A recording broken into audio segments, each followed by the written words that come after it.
Buenas noches, ¿cómo andan? Más tranquilos que yo, seguro.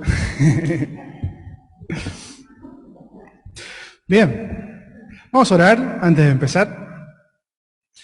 Nuestro Dios, te damos gracias por este momento que vamos a poder abrir tu palabra. Ayúdanos a comprender lo que quieres hablar en nuestro corazón y a poder, Señor, vivir conforme a lo que aprendemos, a poder glorificarte con nuestra vida en todo momento, en todo lugar. Y gracias, Señor, porque hoy podemos abrir nuevamente la iglesia y podemos, Señor, alabarte, podemos orar juntos y también escuchar de tu palabra. En tu nombre, Señor Jesús. Amén. Muy bien. Hace un tiempo, creo que hace como 2 meses, fue la última vez que hablé en una reunión de oración. Gracias. El primero, seguramente tome más agua. Hablamos sobre un atributo de Dios. ¿Se acuerdan qué atributo era? Un atributo. ¿Se acuerdan? Fue hace como 2 meses igual. Les doy el beneficio de la duda. Fue hace bastante, sí. Sobre que Dios no cambia. ¿Cómo se llama ese atributo? La inmutabilidad de Dios. Y como título, siguiendo de eso, vimos que Dios no cambia, que Dios es siempre, siempre igual. Vimos parte de cómo era Dios. Suena pretencioso cómo era Dios, que nosotros podamos entender, pero de cómo podíamos comprender esa parte de su naturaleza. Vimos esos atributos. ¿Se acuerdan que los atributos de Dios es lo que Él nos reveló? No es algo que el ser humano descubrió en su inteligencia o que de alguna forma media mística entendió de Dios. Cada atributo de Dios es algo que Él se da a conocer y es una verdad que Él se da a conocer. No es algo que podamos deducir. Así conozcamos a Dios desde siempre, lo que aprendemos de Dios es lo que Él quiere, lo que Él se revela. Y vimos entonces que Dios es un ser absoluto, que no cambia nada. Es libre de limitaciones, imperfecciones. Yo, a diferencia de la vez pasada que dimos el mensaje hace 2 meses, y seguramente estoy más gordo, estoy más viejo, todos cambiamos, ¿sí? Pero en estos 2 meses que pasaron entre mensaje y mensaje, Dios no cambió nada.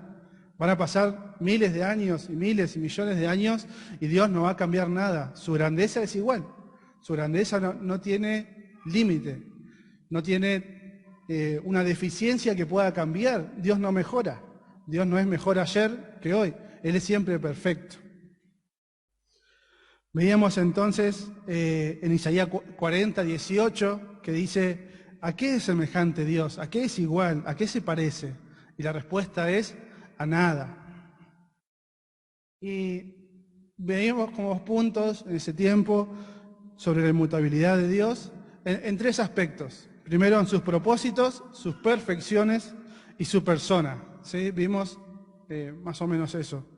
En sus propósitos, lo que Dios quiere hacer, eso va a hacer. No hay forma de que nadie le diga, eso no lo podés hacer, hasta acá llegaste, no puedes hacer eso. Sus perfecciones, como dije recién, Él es siempre perfecto, siempre va a seguir igual de perfecto, no puede ser más perfecto. Y en su persona, ¿sí? En su revelación en Cristo, cuando se reveló hacia nosotros. Vamos a leer Santiago 1:17. Santiago 1:17.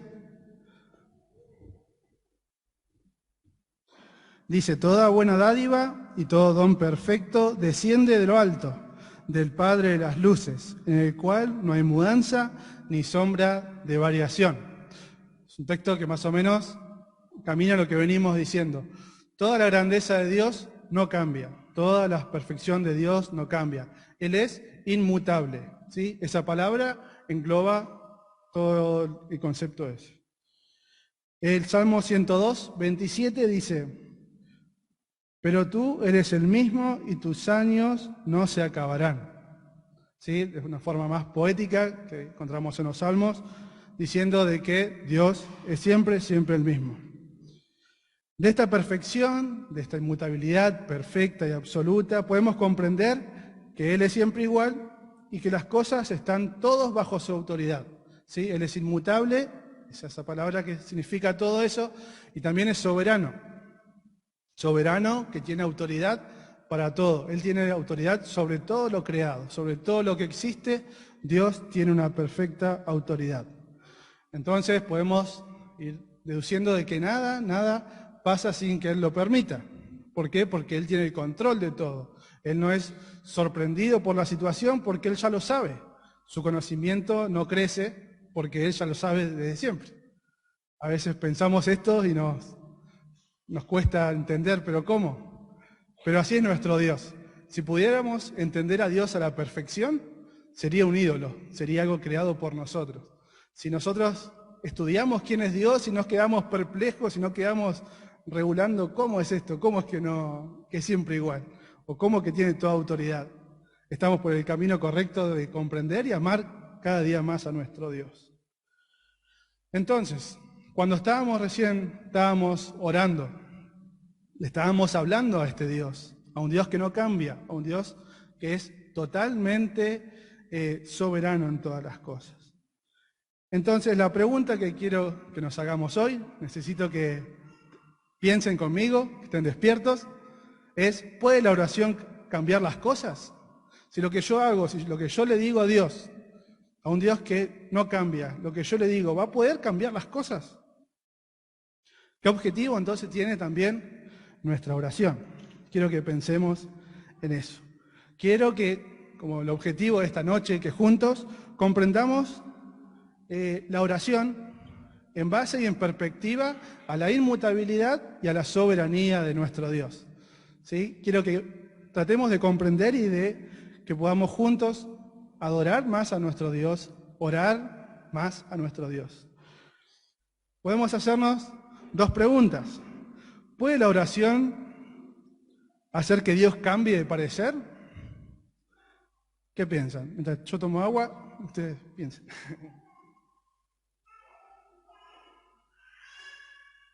No, la oración no hace cambiar a Dios de parecer. ¿Puede la oración cambiar las cosas? Sí, un rotundo sí, ¿sí? Si no, porque oramos recién. Totalmente, la oración puede cambiar y cambia las cosas. Vamos a ver, en primer punto, ¿qué es la oración? Vamos juntos a Mateo 6, 5 al 8. Acá, en esta parte, los discípulos le preguntan a Jesús cómo orar. Mateo 6,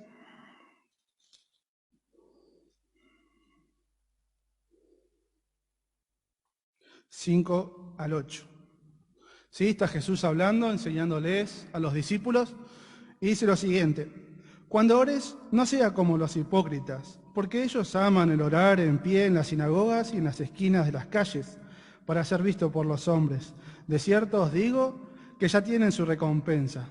Mas tú, cuando ores, entra en tu aposento, y cerrada la puerta, ora a tu Padre que está en lo secreto, y tu Padre que ve en lo secreto te recompensará en público. Y orando no uséis vanas repeticiones como los gentiles, que piensan que por su palabrería serán oídos. No os hagáis pues semejante a ellos, porque vuestro Padre sabe de qué cosas tenéis necesidad antes de que vosotros la pidáis. Después sigue, vamos a verlo después. Entonces, ¿qué es la oración? ¿Qué podemos ir comprendiendo de qué es la oración? Sabemos y hemos aprendido varias veces. Es el acercamiento, del alma nuestra al trono de Dios por el Espíritu Santo. En el momento en que oramos, ocurre algo que antes, si no fuera por la obra de Cristo, no podíamos hacer. Estamos ante el trono de Dios, ante este Dios, como vimos recién, que es soberano, que es inmutable, todopoderoso. Es como que nos presentamos, ahí, frente de Él. Ese es el momento en que oramos con nuestro Dios. No es que entramos en trance ni nada místico, sino que por la obra del Espíritu Santo es que hacemos eso. Es una actividad espiritual, ¿sí? Hablamos cuando oramos pero si no tuviera la capacidad de hablar, y mi espíritu también se acercaría al de Dios por la obra del Espíritu Santo. Es el producto del alma regenerada. Únicamente los que son salvos, los que son regenerados, pueden orar, son escuchados por Dios.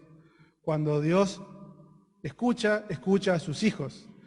Y cuando ve a los que oran, los ve a través de Cristo. No es por un mérito propio, sino que es siempre a través de nuestro Señor. Está dirigido a Dios y no a los hombres. Vemos, por ejemplo, como lo dice acá en el versículo 6 que leímos, mas tú cuando ores, entra en tu aposento, en tu pieza, en tu lugar, cerrada la puerta, ora a tu Padre que está en lo secreto. Solamente nosotros y Dios. Tenemos momentos de oración pública, en nuestra liturgia, en nuestros cultos, cuando oramos como oramos recién. No nos fuimos cada uno a nuestras casas, a nuestras piezas, oramos y volvimos, sino que oramos juntos, ¿sí? Pero la oración es algo solamente dirigida a Dios. No importa quién tenga delante, así esté orando con uno, orando con miles de personas enfrente, mi oración va a Dios. Si yo empiezo a querer orar, a usar palabras que no uso, a hacer cosas como dice acá, usar vana palabrería, no estoy orando a Dios. O estoy haciendo las cosas más difíciles de gusto. Y es producto de nuestra relación con Dios. Solamente los que nos relacionamos con Dios, podemos orar. ¿Alguien puede leer fuerte y claro? Salmo 145, 18. Salmo 145, 18.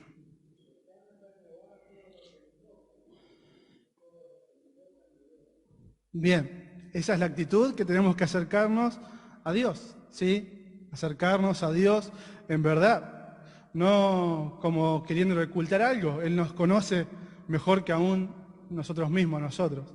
Y ese es el corazón que tenemos que acercarnos. Otra consideración sobre la oración es que Dios no se cansa de escucharnos. Podemos orar todos el día, podemos orar todos juntos, todo el tiempo, y Dios presta su oído a cada uno. No es como nosotros que ya te hablan dos a la vez y escuchaste la mitad de las cosas. Dios en su perfección nos escucha a todos a la vez con la misma atención. Eso es algo que va nuevamente fuera de nuestra comprensión. Es un reconocimiento, la oración es un reconocimiento de nuestra dependencia a Dios por su gloria, ¿sí? Por esa expresión de su atributo, porque Él nos manifiesta quién es. Cuando oramos, estamos con un corazón agradecido por quién Él es. Y orar también es hablar con Dios, como siempre podemos resumir, ¿sí? Orar es hablar con Dios. De manera sencilla, de manera familiar.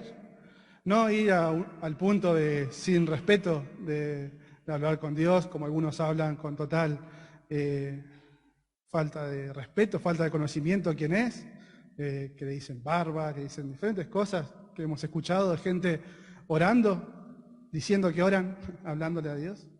Pero nosotros tenemos que acercarnos a Dios de una forma respetuosa, ¿sí? Vamos a ver después cómo Jesús enseñaba a orar, como decía, acercándose, decía, Padre nuestro que estás en el cielo. Y eso lo vamos a ver ahora en un ratito. Vimos entonces qué es la oración. Es el acercamiento del alma al trono de Dios por el Espíritu Santo. Otra pregunta que me hacía, quiero que nos hagamos también. ¿Por qué oramos? Si Dios conoce todo, si Dios en perfección conoce todo, ¿por qué oramos? ¿Por qué no venimos a la reunión de oración y cantamos, escuchamos la palabra? No sería como otra reunión. ¿O por qué oramos día a día? ¿Por qué leemos la Biblia y también oramos? ¿Por qué es parte de nuestra vida? Vamos a leer Salmo 115, 3.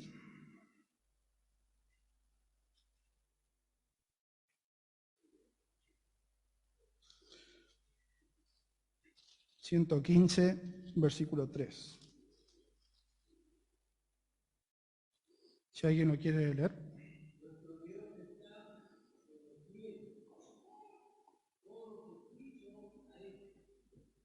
Bien, oramos primero porque Dios es soberano. Ese atributo que Él se muestra, que Él hace lo que quiere, de la mejor manera siempre. Por eso oramos nosotros. Nuestro Dios está en los cielos, todo lo que quiso ha hecho. No oramos, no rezamos, no repetimos un recitado, sino que oramos a nuestro Dios porque Él es un Dios soberano. Nuestras oraciones van a ese Dios. ¿Cómo no orar con Dios? ¿Cómo no hablar con Dios? ¿Cómo no llevarle lo que Él ya conoce, pero aún quiere escucharnos? Oramos entonces porque Él es soberano. Oramos porque es un Dios que ordena todas las cosas. Todo está ordenado por Él. Isaías 45, 5 al 7. Vamos a leer. Isaías 45.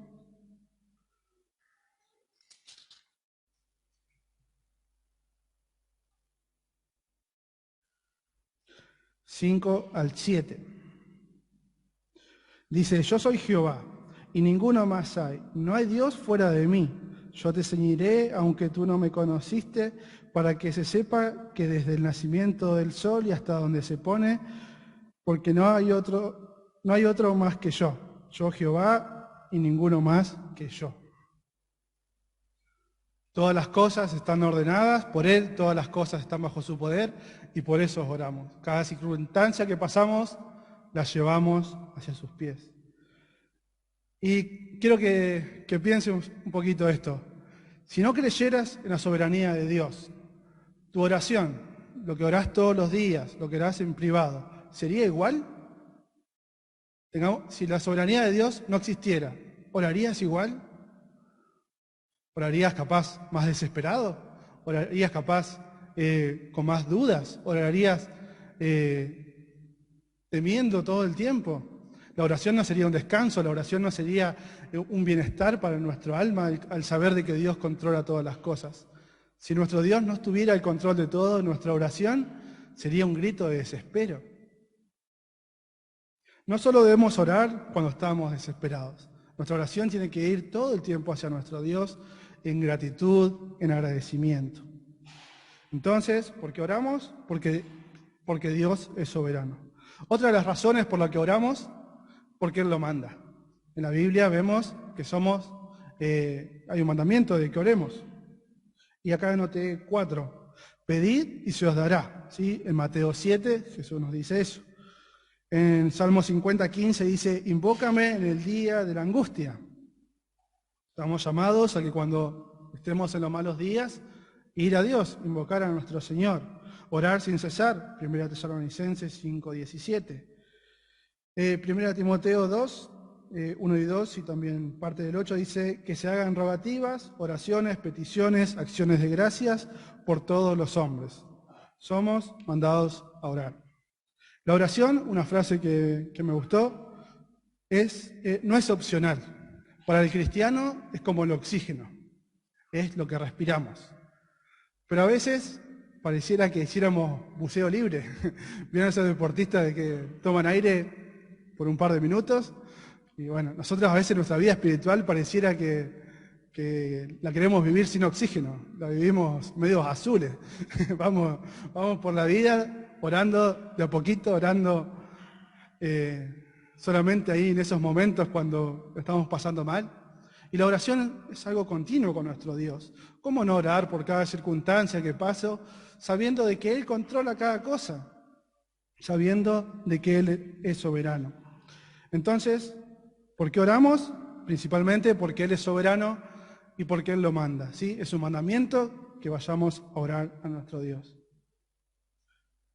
Otra pregunta que me hacía, otro punto, ¿cómo tenemos que orar? Vamos a Lucas 11, que es la otra parte de que cuando Jesús enseña a orar.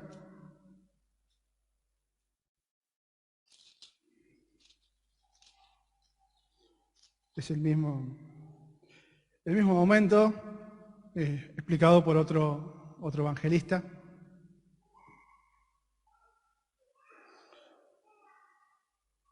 Lucas 11, vamos a leer desde el versículo 1.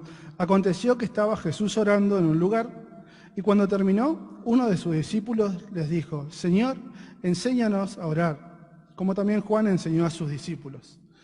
Llama bastante la atención lo que le preguntan los discípulos a Jesús.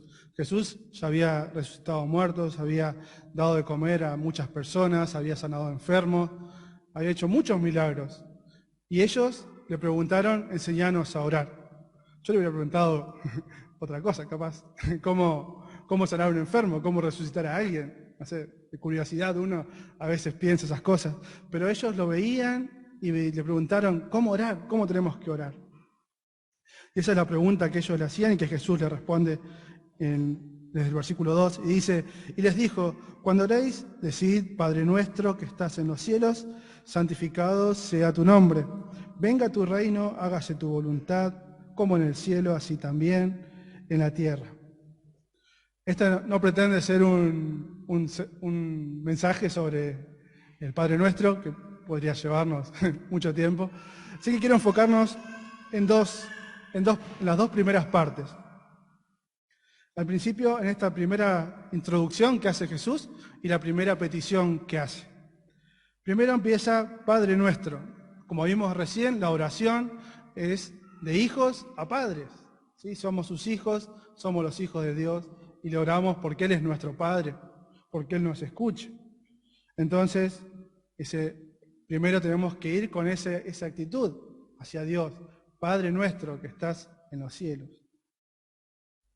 La segunda, que estás en los cielos, significa que Dios, que su trono es grande como todo lo que podemos conocer. El cielo no cabe en nuestros ojos, menos en nuestra mente. Así es el trono de Dios, así es su grandeza. Debemos recordar a quién nos dirigimos, como vimos hace un ratito, ese Dios grande, ese Dios a quien le oramos, ese Dios a quien le decimos que estás en los cielos y también nos escucha. No es que estás en los cielos y estás allá y yo estoy acá, y no te importa lo que me pasa a mí. Estás en los cielos, pero sos mi Padre. Estás en los cielos y me escuchás. Así tenemos que orar a nuestro Dios. Y la primera petición que vemos en el Padre Nuestro es: santificado sea tu nombre. No debemos olvidar que Él es santo. Él es otro, Él es distinto. Él no es como yo, Él no es como vos. Él es completamente diferente.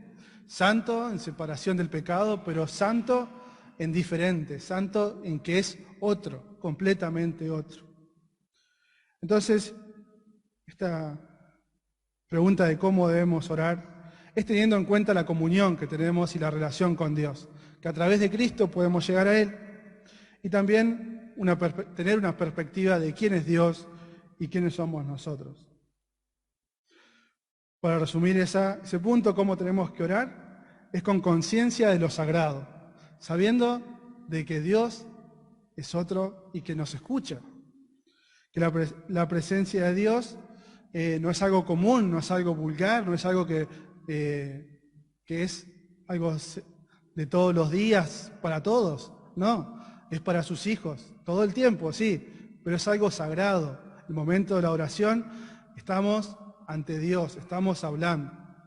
En la Biblia tenemos ejemplos de gente que oró en diferentes lugares, diferentes circunstancias, y el corazón fue el mismo, teniendo en cuenta la grandeza de Dios. Entonces, ¿cómo tenemos que orar? Para resumir en una frase, con eso, con una conciencia de lo sagrado. Otra pregunta que quería que pensemos. Entonces, ¿cómo impacta la soberanía de Dios en nuestra oración? ¿Cómo afecta la soberanía de Dios en nuestra oración?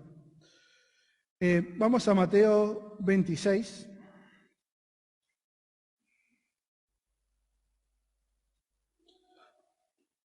Y vamos a leer desde el 38 en adelante. Mateo 26, está el Señor Jesús orando en Getsemaní y vemos otros aspectos de la oración, vemos también los mismos que vimos cuando Él enseñó el Padre Nuestro y también vemos un poquito más sobre la oración. Desde el 38 dice: entonces Jesús le dijo: mi alma está muy triste hasta la muerte, quedaos aquí y velad conmigo. ¿Sí? Le está diciendo a sus apóstoles.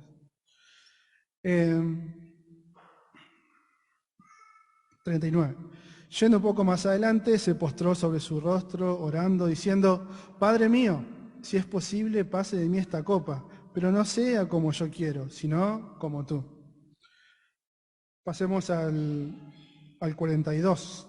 Otra vez fue y oró por segunda vez, diciendo: Padre mío, si no puede pasar de mí esta copa sin que yo la beba, hágase tu voluntad. Entonces, ¿cómo afecta la soberanía de Dios en nuestra oración? Con obediencia y sumisión. Nosotros tenemos que obedecer a Dios. El mismo Señor Jesús decía acá: hágase tu voluntad. Estaba diciendo al Padre: tu voluntad es perfecta, tu voluntad es buena, que se cumpla tu voluntad. La soberanía de Dios nos lleva a un semblante oscuro y temible, sino que rebosa de amor. Cuando decimos que Dios es soberano, no es un Dios tirano que maneja el universo a latigazos y que lo que no pasa, que Él no quiere, recibe el castigo. No, la soberanía de Dios, el cuidado de Dios, rebosa de amor. Su perfección, su voluntad perfecta, rebosa de un amor hacia nosotros. Vemos, por ejemplo, en los Salmos, leímos un par, cuando habla de la oración, siempre está rodeado de alabanzas, rodeado parte de tristezas y parte de lamento y pedir, pero siempre cuando se refiere a Dios, mayormente habla en alabanzas, en idiomas poéticos hacia nuestro Dios. ¿Por qué? Porque su voluntad es buena, su voluntad es perfecta. Nuestras aflicciones, todo lo que pasamos, nuestro sufrimiento, tienen un final. Nuestras aflicciones van a terminar, ¿sí? Cuando Dios haya cumplido su propósito, no antes. Todo el sufrimiento que llevemos en la voluntad de Dios va a pasar, va a terminar. Lo difícil es que nosotros no sabemos cuándo, si supiéramos, pero confiamos en que Dios es soberano y nuestra oración tiene que tener eso, saber de que Él es soberano y que todo lo que estamos viviendo tiene un propósito. Un ejemplo que me gusta, cuando hablamos siempre de sufrimiento, vamos a la vida de Job. Y el sufrimiento, cuando terminó el sufrimiento de Job, cuando ya Dios lo restauró, él primero fue restaurado. Satanás fue callado. En la acusación que él hacía sobre Dios, sobre Job, le podemos decir, le cerró la boca. Y Dios, al final del libro de Job, es glorificado. Y así también es en nuestra prueba, y cuando tenemos que orar por esos momentos: Señor, que se haga tu voluntad, pasará el tiempo que vos dispongas, y cuando pase, va a pasar lo mismo. Nosotros vamos a ser restaurados de la prueba. Satanás, el enemigo de nuestras almas, callado, porque él vino a socorro de nosotros. El Dios Todopoderoso escuchó a su Hijo, nos escucha a nosotros, y Dios en esa circunstancia es glorificado. Nosotros le rogamos a Dios que nos anime, que nos libere, que nos sane, pero esto no podemos exigir. La oración no es una exigencia a Dios. Yo no puedo ir y pedirle a Dios de una forma egoísta, de una forma caprichosa. ¿Por qué? Porque estoy hablando a Dios. No conozco a Dios si hago eso. En Isaías 45:9, dirá el barro al alfarero, tenemos ese ejemplo de la grandeza de Dios, su autoridad moldeándonos y nosotros. ¿Podemos decirle a Dios, ¿qué haces? No, no podemos. Pero aún así tenemos que orar con fe. ¿Cómo impacta entonces la soberanía de nuestro Dios en nuestra vida? En que nuestras aflicciones tienen un final. Y eso podemos estar seguros. Para ir terminando y para responder una de las preguntas que hicimos al principio, si puede la oración cambiar las cosas, todos dijimos que sí, todos sabemos que sí, la oración puede cambiar las cosas. La oración tiene poder, porque Dios nos escucha, Dios es el que tiene poder. No son palabras mágicas, no son conjuros que hacemos. El poder de la oración radica en quién es Dios. Tú oyes la oración, a ti acudirá todo ser. Salmo 65:2. Y unos ejemplos que me gustaron, que encontré resumido. Decía, por la oración, el corazón de Esaú fue cambiado respecto a Jacob, que lo quería matar. Por la oración Josué hizo que el sol se detuviera. Por la oración la fuerza de Sansón fue restaurada. Por la oración Elías contuvo la lluvia 3 años. Por la oración de Ezequías, Dios envió un ángel y mató 185.000 enemigos en una noche. Entonces, por la oración, ¿cuánto ejemplo podemos sacar de nuestra vida? ¿Cuántas oraciones Él respondió? ¿Cuántas veces Él nos escuchó? Aún en la oración más privada y desnuda ante Dios, sin a veces esa elegancia que queremos a veces dar a la oración, nuestro Dios nos escucha sin todo eso. Nuestro Dios pone su vida en nosotros. Como todos esos ejemplos, nosotros podemos dar los nuestros. En nuestra vida, ¿cuántas veces nuestro Dios nos escuchó? La razón exacta por la que oramos es por la soberanía y por la inmutabilidad de Dios, porque creemos que está todo dentro de su poder, si no, no oraríamos. Porque creemos que sus promesas no van a cambiar y todo está ordenado por su propósito, por eso oramos. La oración no es sino más que un simple reconocimiento nuestro de nuestra dependencia, de la dependencia que tenemos de Dios todos los días para su gloria. Por eso oramos. ¿Puede la oración cambiar las cosas? Sí, por el poder y la majestad de nuestro Dios. ¿Oramos? Señor, cuántas gracias te damos por tu palabra, gracias porque vemos la grandeza tuya, Señor, que a veces no podemos comprender, pero gracias porque nos escuchás. Gracias porque tu oído está atento a nuestras peticiones. Gracias porque nada se escapa de lo que vos decidís. Ayúdanos a orar, ayúdanos a ver la oración como lo que es, una necesidad que tenemos. Ayúdanos día a día a poder cultivar este medio de gracia tan grande que nos diste, que es para nuestra santificación, pero sobre todo para tu gloria. Te agradecemos, nuestro Dios. Gracias, Señor, por esto. En el nombre del Señor Jesús. Amén.